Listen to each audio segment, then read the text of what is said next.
Hi, I'm Hayley Ferguson, and this is Beyond Reality. Hi, Rob. Hello, Hayley. How are you? I'm great. Thank you so much for joining me.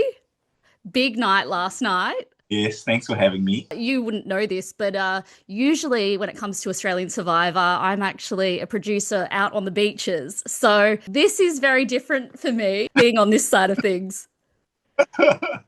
Cute, that means actually you know what we go through behind the scenes. I do. And after seeing yourself last night, how does it feel watching yourself back? Yo, what a tyrant, eh? No, it's like, look, I think I definitely came in. It's as if I came straight off Island of Secrets and I went straight into that game. That's the mindset I had. Like I still had the same power that I'd built on Island of Secrets, and I just walked into Australia v the World with the same mindset. Definitely a very dominating game. But look, I loved it. I would have it no other way. It would be better that it's better that happened than I kind of fly under the radar and get taken out and then I go there and like I did nothing, I didn't play. No, I did my job. I went out there to play and I played hard right off the bat. Definitely. Yeah. Definitely hard. Well, I think you definitely made an impact. And I think, one thing's for sure is that when you go out there, if you're gonna go out first, you at least want to leave an impression on the game. And I think you've definitely done that. Yeah, just take the grenade as you're going down and blow it up. Boom. So watching it back, was there anything that surprised you that you didn't see, obviously, when you were out there? Yeah, look, I mean, the main thing for me was look, the Australian tribe I knew very well, and each and every one of them perfectly. I've watched all their seasons. However, with the World Tribe, I knew nobody there whatsoever. So I wasn't aware of the backstories, the back relationships. It was really, I was on a back foot with that aspect already. Last time I played, we were all strangers, so we were all playing on an equal foot. But with a season like this, I understand they bring you return players, the best from the world. So the more you watch Survivor, the more you have an understanding of the dynamics behind the scenes already. The more you understand those relationships. I did not understand them. I clearly underestimated Parvati. For me, she was just a normal person. So I completely underestimated her. You can't underestimate poverty. uh, I know that now. When you got the call to do Australia v the World, like what went through your mind? It's firstly, I was like, what took you guys so long? I've been waiting for this for ages. So when the time did come, I was like, yeah, I've been waiting for this call for years. So there was no option of yes or no. It's like suit up, get your Zulu vest on, and let's roll. Let's go right now. So I was very excited, very blessed, honestly honored just to be invited to a game of this magnitude. And yeah, I was excited nonstop. I mean, obviously, I wanted to make sure I'm getting in the right side because I lost so much weight last time. I mean, on average, I burn half a kg a day on Survivor. So I decided, okay, I want to be strong towards the end. So let me put on some weight. I'm back to normal now. It feels great. But I was in it for the long haul. You could see just by my size that I was ready to burn massive calories in there because I, push through and not get weak. My last season, I was too weak at the end. I didn't Yeah, want to lose much. right. That's hilarious. Unfortunately, was it day two? Day two, yes. So I put on all that weight just for 2 days on the island.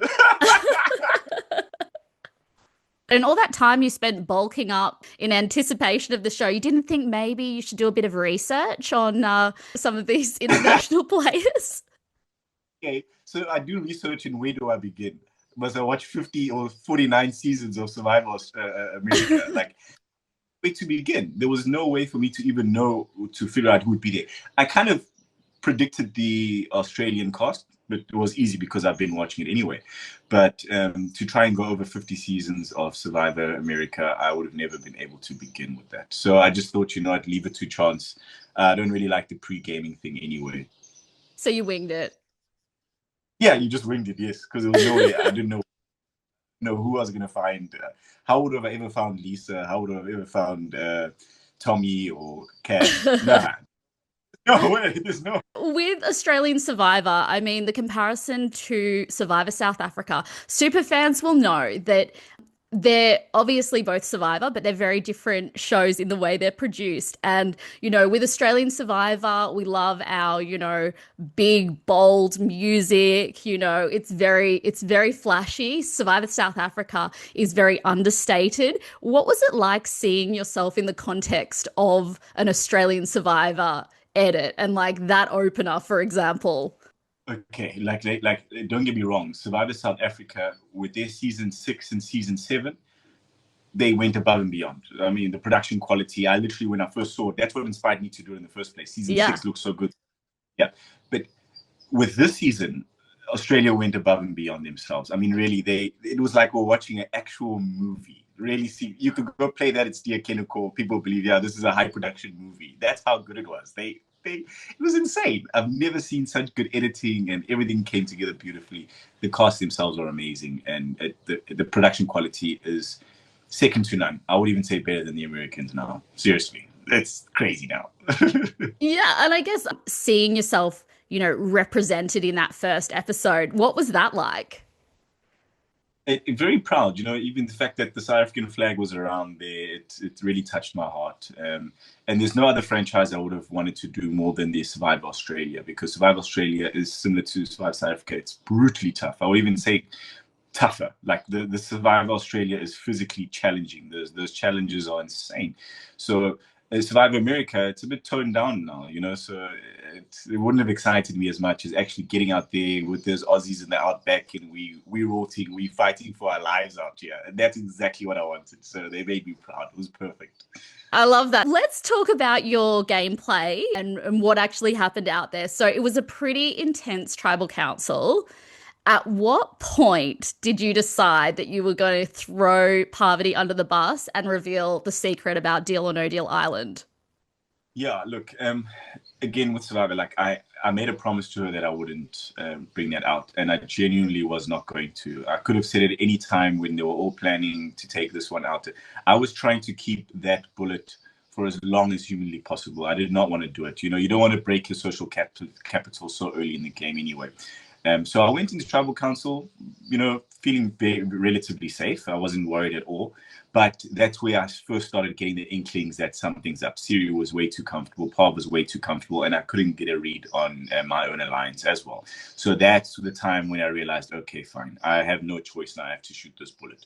And I shot it. It worked perfectly. Their heads were spinning. But then I didn't follow through with that. I should have really continued. I could have still saved myself there. There was an opportunity when Siri got up and everything. I told her, sit down, let's go vote.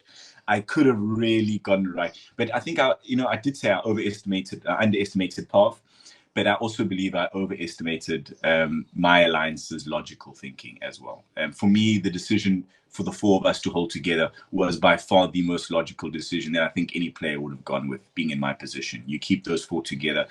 If we're going to lose someone, we're going to lose someone from the American side. They are the majority. They've got the numbers here anyway, so we had to band together. My only problem was that I do believe I got way too greedy. Had I just focused on my four and my four only, it would have been fine. But I was thinking for the long-term battle when it came time for us to intertwine with the Australians. I wanted to try and keep the world tribe working together as much as possible, as far as possible. Protecting them is protecting myself. I genuinely was there to protect our alliance, especially the small countries. We all have these small franchises. So my dream was just to see one of us from the small franchises win this thing. Even if it wasn't me, I wouldn't care. But I wanted to line and set them up as best as possible to push them through to the end. Even if it wasn't me, I still would have been 100% proud if one of us. So we'll see how it goes. But I really do hope to this day that it's one of the World Tribe members, the small franchises that win. Yeah. So what would you have done differently? Well, look, the first thing is I did not consult with my alliance as well as I should have. I should have let them suggest, because we had already had the foundation well laid. I should have let them make the suggestion. But then what I also did was I brought Parv in on that conversation. I should have first had a conversation with the alliance, and then we go from there. But because I also wanted to show Parv that I am willing to work with you, I genuinely did want to work with her, I decided to bring her in on that decision. And she didn't want to come with a name, so I just went with the most logical name I could come up with. I also didn't trust Tony because I do know a bit about the Spy Shack stuff and all this nonsense. No one could trust Tony.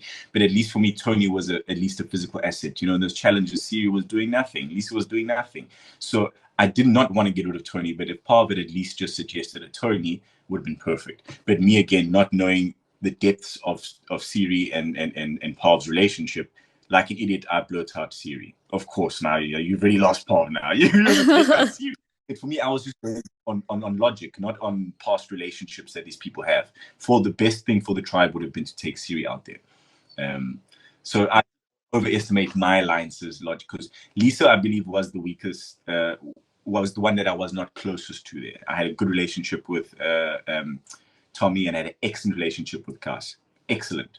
But I could see Lisa was on the fence. Yeah, you could tell she was wavering. But I was relying on her logical thinking just to say, okay, let me put my emotions and my feelings aside and let me sit with logic. This is the smartest move for us to do. We need to take an American out here. Is there a single moment that you think sealed your fate? Was it more about those relationships? Um, I do believe it was that conversation at the beach, and then after that conversation at the beach, I could have still easily gone to work on my alliance, primarily. I should have really worked on them better. I barely spoke to them after that conversation. There was minimal to no communication with them. I should have brought them in. I should have went to go, strengthen those bonds, reinforce them, just, work on them. I didn't. I went to go swim because I was relying once again on their logical thinking. I believed that, okay, these are the best players in the world. Let's think with logic right now. It makes no sense taking me out. That's why I wasn't too worried. I didn't want to scramble too much. Yeah, and it was, a player as experienced as Parvati, she was actually able to use that conversation to, to pitch to the other players that essentially, see Rob, he's strong arming me. Like, is that the kind of person you want to play with? Exactly. Yeah, that was definitely my mistake. I should have consulted with my alliance a lot better. But this is how you learn. I've won a game beautifully and I've lost it as equally beautifully. But I would rather have gone out the way I did. That is a true testament to me. I'd rather go out with a bang than just fly under the radar and then get taken out later anyway. It's pointless. I will always play the game. I will play it, but I can admit that I played way too hard, way too soon because of the time I had. So it was like I was trying to get what the loyalty I had in Island of Secrets took about 20 days to get anyway. I had time to get the tentacles in. I was trying to do that in 2 days and not even with average players or normal people, with the best players on earth. So it was a tall order, it was a big bus to try and drive in the first place. But I was trying to take Yeah, it. well, we love that you went down swinging. That's the way to go down. Oh, yeah. What was your plans with the game? Like, were you planning on linking up with someone like David? You sort of made that connection at the challenge. Yeah, look, I knew that there was something there I could work with down the line, but my loyalty, again, I'm loyal to a fault. It's not a game plan, it's anything. It's just who I am as a person. I like being there for my original family, put it that way. When I lock in with you in the beginning, I want to see us go all the way together. And my real objective was I want someone from the World Tribe to win, and preferably someone from the small franchises. So I think when they look back at it now, they do realize it was a mistake. They just couldn't trust me because I didn't even give them time to see who I really was as a person. So I understand what they did. 100% I do. I'm not upset to have any more animosity to anyone. They didn't get time to really see that I had truly nothing but their best interests at heart. That's why I was fighting so hard. Because for me, that the part of an American going home was a line in the sand. We had to draw it there and then. Because if one of us goes, then the Americans now just need to pull one more person on their side, which Lisa would have been easy to pull across. And then we're on the back foot for the rest of the game anyway. So then what's the point here? I want to get that advantage early and we ride it through the whole game. Yeah, it was too short. There was not enough time to do that nonsense there. Yeah. So you wouldn't have played with David. You would have stuck true to the world. Definitely, 100%. I mean, I would have played with David where I could, but my core alliance, my true inner circle was always going to be the four of us. I wanted someone from the small franchises to win. Even if it wasn't me, if I could have just pushed one of them through to make sure they see the finish line, I would have been proud. That's all I wanted. Yeah. Amazing. Well, you've played the greatest game. You've played it on the world stage now. Is this your Survivor retirement? Would you ever play again? If anything, this has caused the complete opposite. Now I need to get back in now. Because the same thing happened. It happened to Tony. He won. He came back in, got zapped out, and then he came back and he won. So I've now seen the two extremes of both sides, and I know what my mistakes were. So now I can come back in far better balanced, far more well-rounded as a player. Just remember, when I played, I never even saw danger once. I was never in danger.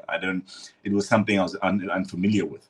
So now I've seen the two extremes of each side. So believe you me, I have to come back. I'll make sure of it one way or another. And I'm coming in properly balanced this time around. I love that. Believe It's you me. like people just can't walk away from this game. It's so addictive. Definitely not now. Not like that. I will not leave like that. I promise you. That's not the way I'll. They took my crown. Coming back for it. They took my crown.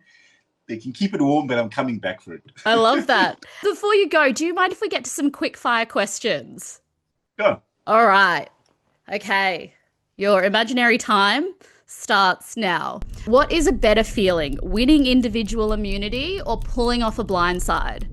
Oh, putting off a blindside. Blindside. I love blindsides too. Player with the most annoying habit in camp this season. I didn't have much time to find anything. Oh, this is an easy one. Tommy. Tommy's like a radio station. He doesn't stop talking. Would you rather win reward and lose your dignity or lose reward and look good doing it? I would rather win the reward. In the game, you need every piece of sustenance you can find. Win the reward, even if I look like cuck doing it, it's fine. Weirdest thing you've ever eaten playing Survivor? Oh, easy one. Those hermit crabs, those ones that walk on the ground with the shells. Yeah. Those are disgusting, I tell you. Which player from the Aussie tribe do you wish you could have worked with? Definitely David, number one. George and Janine, equal number two. I love Janine. I'm a huge fan of her. Probably almost more than David, eh? Janine is gold. She's the godmother, you know? Who were you most starstruck by? Starstruck, I would definitely say David. Just the way he stayed me down when we got on that mat for the first time. He gave me a devil of a look. I thought he wanted to kill me. If you could be on any reality show, what would you be on? Oh, that's the easy one. The Amazing Race. I love traveling. So without a doubt, The Amazing Race. Easy one. Amazing. Well, thank you so much for your time. I feel like we were definitely robbed of some Rob content. I'm really sad that we didn't get to see more of you. It's been so great to chat and, hear a bit more about your game and, what you had planned, even if we didn't get to see it. No, yeah, but I think it opens the door for me to have to return now because you never even got to see me get off the back there. So it's more reason for me to come back now. Yeah, absolutely. All right. Thanks. Thank you so much. Pleasure's mine. Enjoy the rest of your day. Bye-bye.